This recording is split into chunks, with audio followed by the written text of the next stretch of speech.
Hi friends, good morning. ಇವತ್ತು ಹೆಲ್ತಿಯಾಗಿರುವಂತಹ paneer fried ರೈಸ್ನ ಹೇಗೆ ಮಾಡೋದು ಅಂತ ನೋಡೋಣ ಬನ್ನಿ. ಸೊ ಅದಕ್ಕೆ ಮುಂಚೆ ನಾನು ಮೆಣಸಿನ್ಕಾಯೆಲ್ಲ ನೀರಲ್ಲಿ ಹಾಕಿ ನೆನೆಸ್ತಾ ಇದ್ದೀನಿ. ಸೊ ನಾನು ಯಾವುದೇ ತರಹದ ಸಾಸ್ನ ಯೂಸ್ ಮಾಡ್ತಾ ಇಲ್ಲ. ಸೊ ಹಾಗಾಗಿ ನಾನು ಈ ಚಿಲ್ಲೀಸ್ ಎಲ್ಲ ಬಿಸಿನೀರಲ್ಲಿ ನೆನೆಸ್ತಾ ಇದ್ದೀನಿ ಮತ್ತು ಟೊಮ್ಯಾಟೊನ ಫ್ರೈ ಮಾಡ್ಕೊತಾ ಇದ್ದೀನಿ. ಬ್ಯಾಡಗಿ ಮೆಣಸಿನ್ಕಾಯಿ 4 ಮತ್ತು ಗುಂಟೂರು ಮೆಣಸಿನ್ಕಾಯಿ 4. ಸೊ 2 4 ತೊಗೊಂಡಿದ್ದೀನಿ. ನೀವು ಹಿಂಗೆ ಬೇಕು ನಿಮ್ಮ ಖಾರಕ್ಕೆ ಅಷ್ಟೊಂದು ತೊಗೋಬೋದು. ಸ್ವಲ್ಪ ಶುಂಠಿ ಬೆಳ್ಳುಳ್ಳಿ ಸೇರಿಸ್ಕೊಂಡಿದ್ದೀನಿ ರುಬ್ಬಕ್ಕೆ.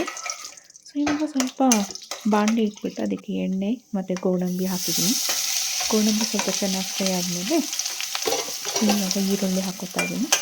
ಈರುಳ್ಳಿ ಚೆನ್ನಾಗಿ ಇವಾಗ ಫ್ರೈ ಮಾಡ್ಕೋಬೇಕು. ಎರಡು ಚೆನ್ನಾಗಿ ಫ್ರೈ ಆದಮೇಲೆ ಸ್ವಲ್ಪ ಅರಿಶಿನದ ಪುಡಿ ಸೇರಿಸ್ತಾ ಇದ್ದೀನಿ.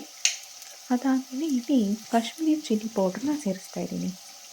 ಸ್ವಲ್ಪ ಕಾಶ್ಮೀರಿ ಚಿಲ್ಲಿ ಪೌಡ್ರನ್ನ ಹಾಕ್ತಾಯಿದ್ದೀನಿ. ಸೊ ಖಾರದ ಪುಡಿ ಎಲ್ಲ ಏನು ಬೇಡ, ಆಲ್ರೆಡಿ ನಾವು ಮೆಣಸಿನ್ಕಾಯಿ ಹಾಕಿದ್ದೀವಿ. ಇವಾಗ ನಾನು ಇಲ್ಲಿ ವೆಜಿಟೇಬಲ್ಸ್, ನಿಮ್ಗೆ ಯಾವ ವೆಜಿಟೇಬಲ್ಸ್ ಬೇಕೋ ನೀವು ಸೇರಿಸ್ಕೋಬೋದು. ನಾನಲ್ಲಿ ಬೀನ್ಸ್, ಕ್ಯಾರೆಟ್ ತೊಗೊಂಡಿದ್ದೀನಿ. ನೀವು ಬೇಕಾದ್ರೆ ಕ್ಯಾಬೇಜ್ನ ಕೂಡ ಸೇರಿಸ್ಬೋದು. ಇವಾಗ ಉಪ್ಪನ್ನ ಹಾಕ್ತಾಯಿದ್ದೀನಿ. ಉಪ್ಪನ್ನ ಹಾಕಿ ಸ್ವಲ್ಪ ಫ್ರೈ ಆದಮೇಲೆ ಇವಾಗ ಕ್ಯಾಪ್ಸಿಕಮ್ನ ಸೇರಿಸ್ತಾ ಇದ್ದೀನಿ. ಸೊ ದಟ್ ಸ್ವಲ್ಪ ಕ್ರಂಚಿ ಇರುತ್ತೆ ಅಂತ. ಸೊ ಇದಾದಮೇಲೆ ನಾವೇನು ರುಬ್ಕೊಂಡಿದ್ವಿ ಅದನ್ನೆಲ್ಲ ಇವಾಗ ಹಾಕ್ತಾಯಿದ್ದೀನಿ. ಈ ಥರ ಮಾಡೋದ್ರಿಂದ ಯಾವುದೇ ಟೊಮ್ಯಾಟೊ ಕೆಚಪ್ ಎಲ್ಲ ಏನು ಯೂಸ್ ಮಾಡೋದು ಬೇಕಾಗಲ್ಲ. ಸೊ ಈ ಥರ ನೀಟಾಗಿ ಮಾಡಿಕೊಂಡು ಮಿಕ್ಸ್ ಮಾಡ್ಕೊತಾ ಇದ್ದೀನಿ. ಸೊ ಎಲ್ಲ ಮಿಕ್ಸ್ ಆದಮೇಲೆ ಇವಾಗ ಬಟಾಣಿ, ಫ್ರೋಝನ್ ಬಟಾಣಿ ತೊಗೊಂಡಿದ್ದೀನಿ. ಸೊ ನಾನು ಇವಾಗ ಹಾಕ್ತಾಯಿದ್ದೀನಿ. ಸೊ ಬೇಗ ಅದು ಬೆಂದೋಗ್ಬಿಡುತ್ತೆ ಅಂತ. ಇವಾಗ ಪನ್ನೀರನ್ನ ನಾನು ಸೇರಿಸ್ತಾ ಇದ್ದೀನಿ.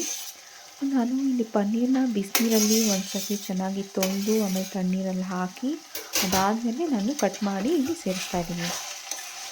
ನೀವು ಒಂದು ಸರ್ತಿ ಕ್ಲೀನಾಗಿ ವಾಶ್ ಮಾಡ್ಕೊಂಬಿಡಿ ಪನ್ನೀರನ್ನ. ನಿಮಗೆ ಬೇಕು ಅಂದರೆ ನೀವು ಒಂದು ಸರ್ತಿ ನೀವು ಫ್ರೈ ಮಾಡ್ಕೋಬೋದು. ಪನ್ನೀರನ್ನ ಫ್ರೈ ಮಾಡಿ ಸೇರಿಸ್ಕೋಬೋದು. ಸಮ್ಟೈಮ್ಸ್ ಫ್ರೈ ಮಾಡಿದಾಗ ಅದು ಹಾರ್ಡ್ ಆಗಿಬಿಡುತ್ತೆ. ನಾನು ಹಾಗೆಯೇ ಬಿಸಿನೀರಲ್ಲಿ ವಾಶ್ ಮಾಡಿರ್ತೀವಲ್ಲ, ಸೊ ಹಾಗೆ ನಾನು ಮತ್ತೆ ಸೇರಿಸ್ಕೊಂಡು ಇವಾಗ ರೈಸ್ನ ಹಾಕ್ಕೊಂಡು ಎಲ್ಲ ನೀಟಾಗಿ ಮಿಕ್ಸ್ ಮಾಡ್ಕೊಂಡಿದ್ದೀನಿ. ಸೊ ಇವಾಗ paneer fried rice, healthy paneer fried rice ready ಆಗಿಬಿಟ್ಟಿದೆ. ಸೊ ಲಂಚ್ ಬಾಕ್ಸ್ ರೆಸಿಪಿ ಅಂತಲೂ ಹೇಳ್ಬೋದು. ಮಕ್ಳಿಗೆ ಕೊಟ್ಟು ಕಳಿಸಿದ್ರೆ ಆರಾಮಾಗಿ ತಿನ್ಕೊಂಡ್ಬರ್ತಾರೆ. ಸೊ ನಾನಿಲ್ಲಿ ಎಗ್ ಬುರ್ಜಿನ ಮಾಡ್ತಾಯಿದ್ದೀನಿ. ಸೊ ದಟ್ ಬೆಳಗ್ಗೆ ಪ್ರೋಟೀನ್ಗೋಸ್ಕರ ನಾನು ಇದು ಮಾಡ್ತಾಯಿದ್ದೀನಿ. ಮಕ್ಳಿಗೂ ಕೊಡ್ಬೋದು. ಸೊ ಬೆಳಗ್ಗೆ ಕ್ಯಾರಿಯರ್ಗೆ, ಟಿಫಿನ್ ಕ್ಯಾರಿಯರ್ಗೆ ಪನ್ನೀರ್ ಫ್ರೈಡ್ ರೈಸ್ ತೊಗೊಂಡೋಗ್ತಾನೆ.